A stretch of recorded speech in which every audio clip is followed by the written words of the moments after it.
मनरेगा के कार्यों में हो रहे भ्रष्टाचार के विरोध में और जनपद पंचायत सीईओ की मनमानी को लेकर पत्रकारों ने मुख्यमंत्री के नाम ज्ञापन लिखकर अनुविभागीय अधिकारी को दिया है। स्मरण रहे कि सरदारपुर तहसील में मनरेगा कार्यों में हो रहे भ्रष्टाचार को लेकर जिले भर में चर्चा का विषय बना हुआ है।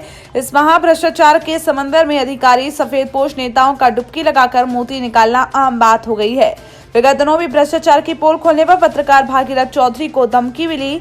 पत्रकार साथियों ने ज्ञापन देकर कठोर कार्रवाई की मांग की। आज दिनांक 21 दिसंबर 2020 को सरदारपुर तहसील के समस्त पत्रकार साथियों ने मिलकर आरएएस विभाग में हो रहे भ्रष्टाचार नहीं चलेगा और जनपद पंचायत के अधिकारी की मनमानी नहीं चलेगी के नारे लगाकर दोषियों के खिलाफ कठोर कार्रवाई करने की मांग को लेकर अनुविभागीय अधिकारी को ज्ञापन सौंपा। ज्ञापन का वाचन ज्वाला प्रसाद ने किया। ज्ञापन के अंतर्गत आरएएस विभाग द्वारा विगत 3 वर्षों के कार्य को देखकर समस्त दस्तावेजों की जाँच की जाए तो करोड़ों रुपए की हेराफेरी का पर्दाफाश हो सकता है और उनके कर्ता धर्ताओं बड़े अधिकारियों पर निलंबन की कार्रवाई कर रिकवरी का आदेश होना चाहिए। इसी प्रकार जनपद पंचायत में भी अधिकारियों की मनमानी के चलते करोड़ों रुपए की हेराफेरी का सफेद पोश नेताओं की खादी की आड़ में छुपकर बैठे गए हैं। गरीबों की मजदूरी का डाका डालने वाले इन माफियाओं को शिवराज सरकार अपने तीसरे नेत्र से कब देखती है और क्या सजा देती है तो समय ही बताएगा। संवाददाता मनोज चौहान की रिपोर्ट।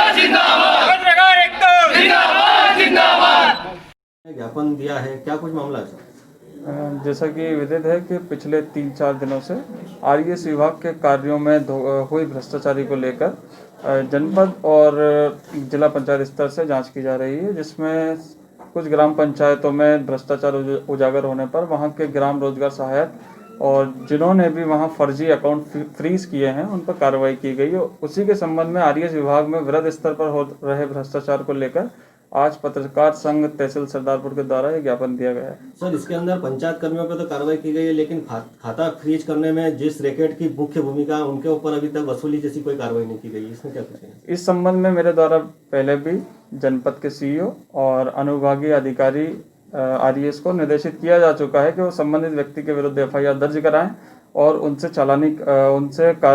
जो भी उन्होंने पैसे का गबन किया है उसकी रिकवरी किया जाना सुनिश्चित कराएं।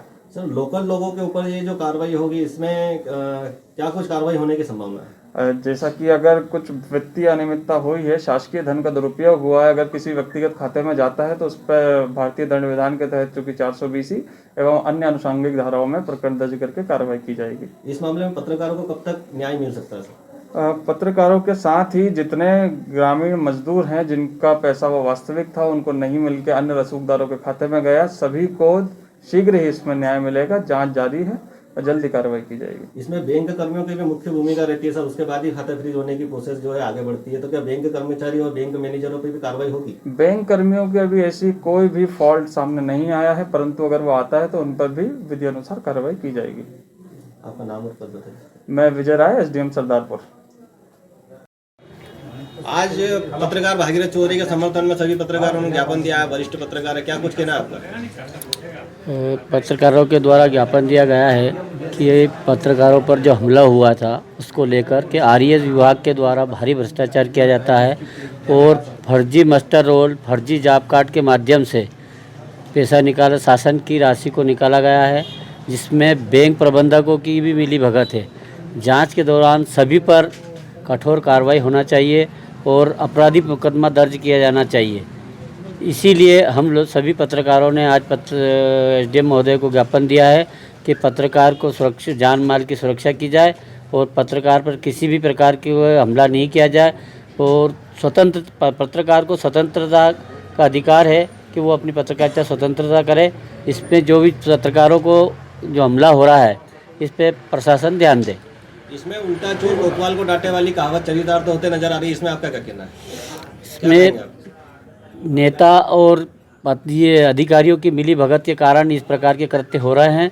नेताओं को भी अपनी सोच समझना चाहिए कि आखिरी में नगर का विकास, गांव का विकास करना है तो आपको सोच बदलना पड़ेगी, नहीं तो ये चीज़ें कहीं ना कहीं दुखदायी रहेंगी। मनरेगा में भ्रष्टाचार की क्या ये पहली शिकायत? नहीं, मनरेगा में भ्रष्टाचार की कई अनेक शिकायत हैं पहले भी तालाब जो बनाए गए थे वो फूटे और उसमें राजेश पवैया उपयंत्री आरएस विभाग और एसडीओ डोडवे निलंबित हुए हैं, परंतु फिर भी ठोस कार्रवाई नहीं हुई है। इसी कारण इनके हौसले बुलंद होते जा रहे हैं और आरएस विभाग भ्रष्टाचार का बड़ा अड्डा बन गया है। यदि कोई ठोस कदम नहीं उठाए जाते इस मामले में तो पत्रकार संघ क्या कुछ कार्रवाई करेगा? अगर ठोस कदम नहीं उठाए तो पत्रकार संघ अगले कदम में धरना आंदोलन की संभावना है और इसमें सरदारपुर के जनपद सीओ की भी अहम भूमिका रहेगी। आपका नाम? मोहनलाल यादव, दैनिक दोपहर प्रतिनिधि, सरदारपुर।